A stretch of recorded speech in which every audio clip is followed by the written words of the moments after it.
Hello, thank you for joining us on CoreTV News at 4. I am Frank Omalape, and here are some of the reports we're filing at this time. The presidency is convinced that President Goodluck Jonathan has elevated himself to the status of an eternal hero and champion of democracy in the aftermath of the March 28 elections. This according to the special advisor to the president on political affairs, Rufal Al-Khali, is because of the manner he considered defeat in spite of what he described as glaring irregularities and inconsistencies of the electoral process. He added that President Jonathan also deserves commendation for expanding democratic space for the opposition to flourish, apart from presiding over 2 elections at judge as the best in the country's history.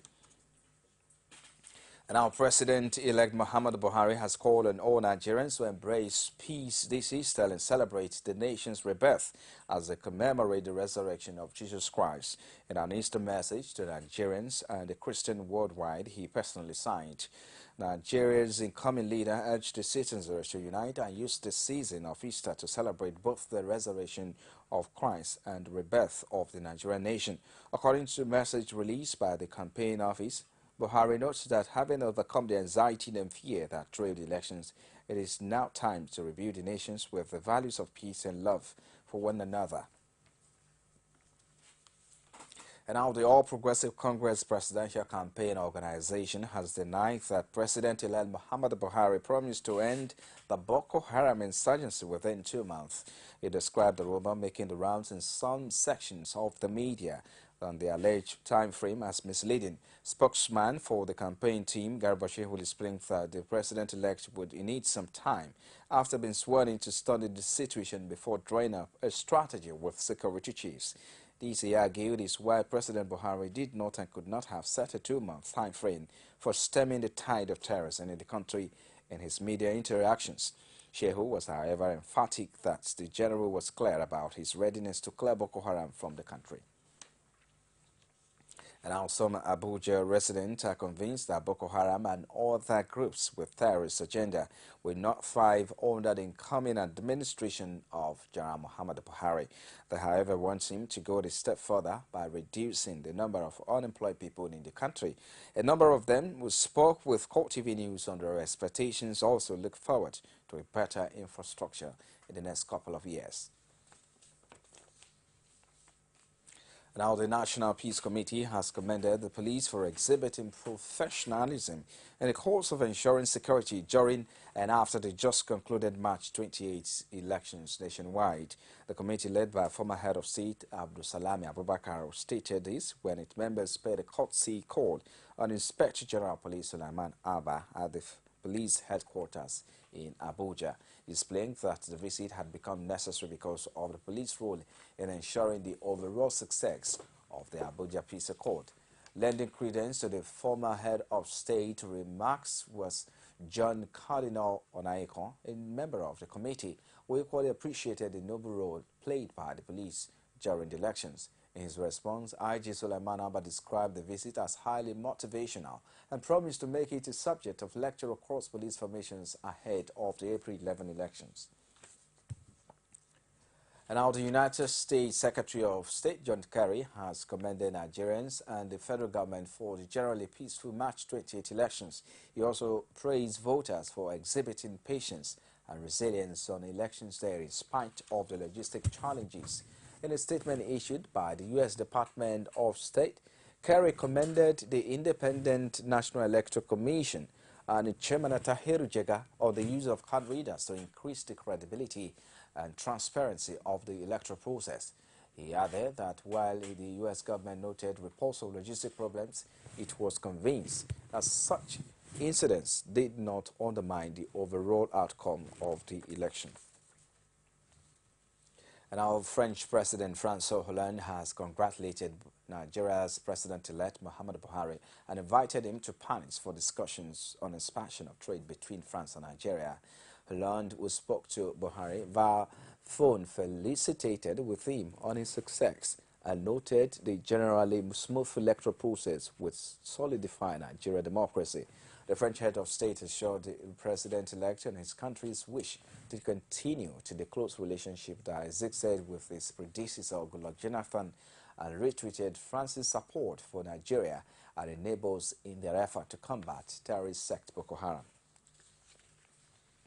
You're also watching CoreTV News at 4. We'll take a short break and I'll be back with more stories after this time out. Do join us again.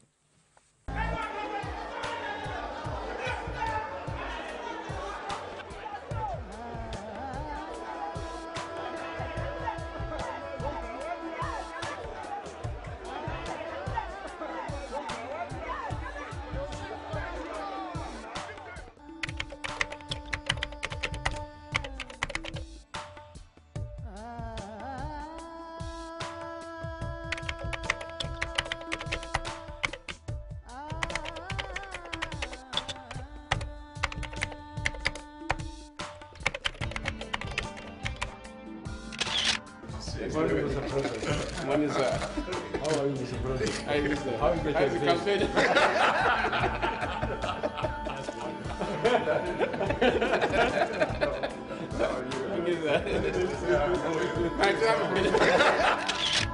We must learn to live together as brothers, or perish together as fools. Martin Luther King, Jr.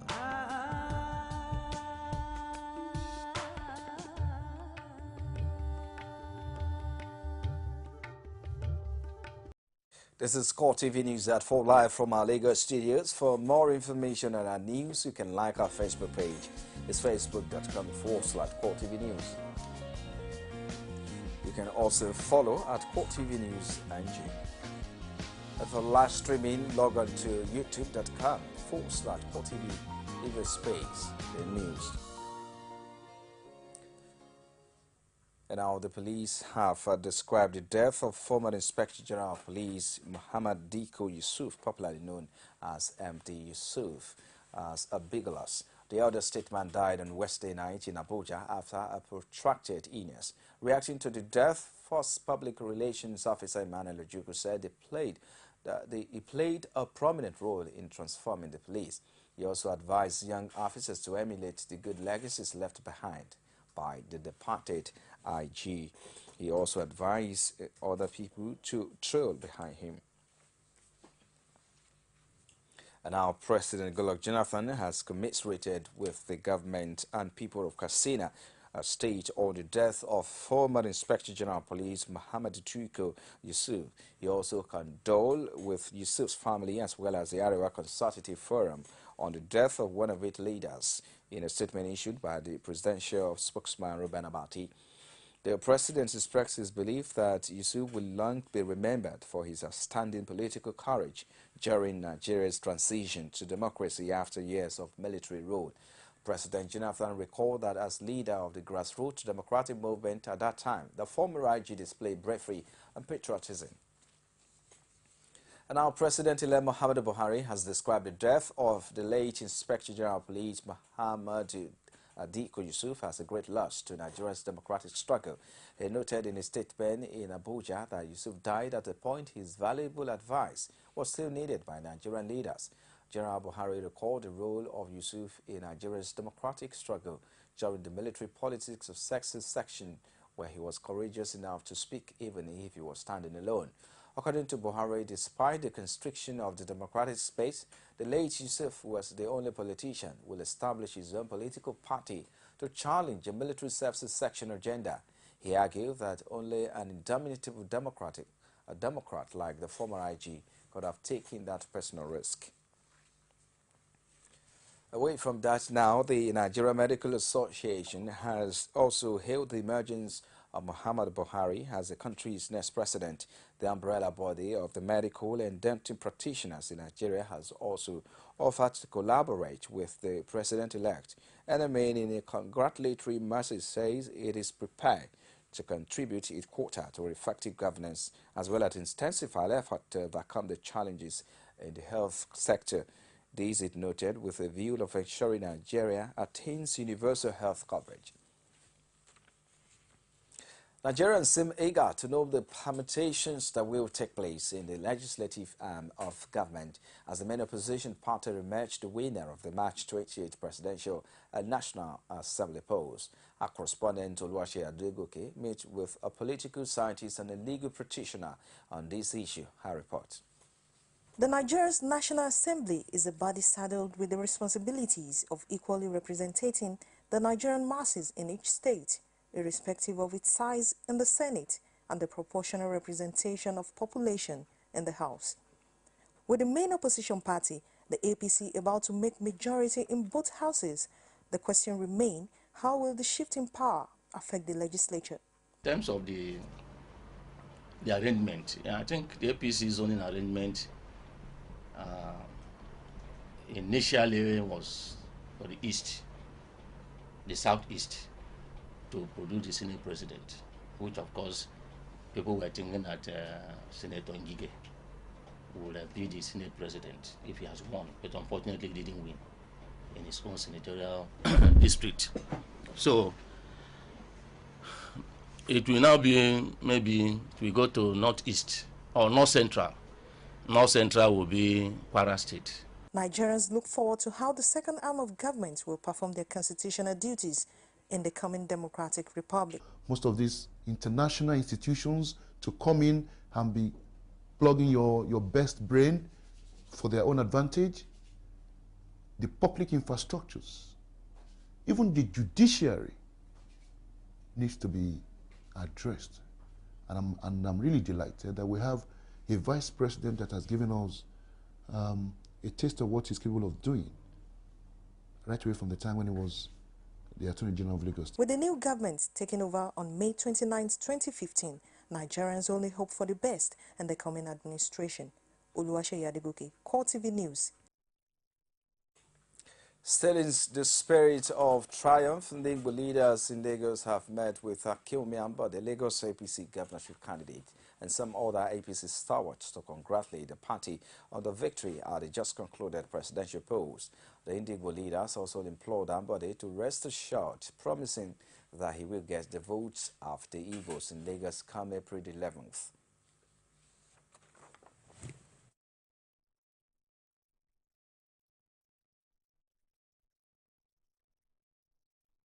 I want to sensitize our people to vote massively for APC during this gubernatorial election that is coming up on the 11th of April. Igbo leaders you can see here, Igbo of Lagos is here, many of us are here to come and have a meeting that will enable everybody to go back to his respective position. Location market leaders are equally here to continue to sensitize their people to continue to vote in mass for APC in Lagos State. With the outcome of the result on Saturday, is attestation of the fact that the much needed APC that this country needs has been given. Hence, on Saturday, 11th of this month, the Igbo in Lagos, what you see here today are Igbo leaders, market leaders.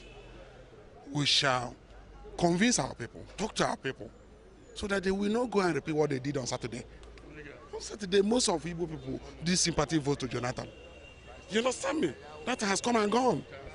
We're talking about Lagos, and we're talking about somebody that will, follow up to the bar that Fashola has.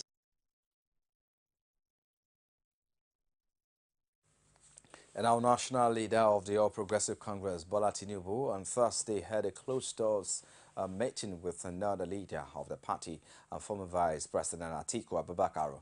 The meeting was held at the Abuja home of the former Vice President. Both men spent a couple of hours holding talks on what insiders describe as issues of national interest. CoreTV News, however, learned that the meeting is part of a series of consultations and consensus building on the transition team APC is setting up. The party is expected to come up with a committee that will relate with another one to be constituted by President Goodluck Jonathan. The President Electoral Commissioner Resident Electoral Commissioner for Plateau State, Godwin Kwanga, has commended the various security agencies in Plateau State for a successful election devoid of the usual security breaches that the state is known for in recent times. Kwanga gave this commendation when a reporter approached him for assessment on the elections as regards Plateau State. He added that his staff put up a stellar performance by adhering strictly to the code and conduct of the Electoral Acts. Godwin Kwanga, that was recently moved from the Federal Capital Territory to head the Plateau INEC office, gave a word of commendation to the police and other security personnel that assisted during the presidential and National Assembly polls in the state. I owe the success of this election to the security agencies, my staff, and the general public who have conducted themselves very well during the exercise.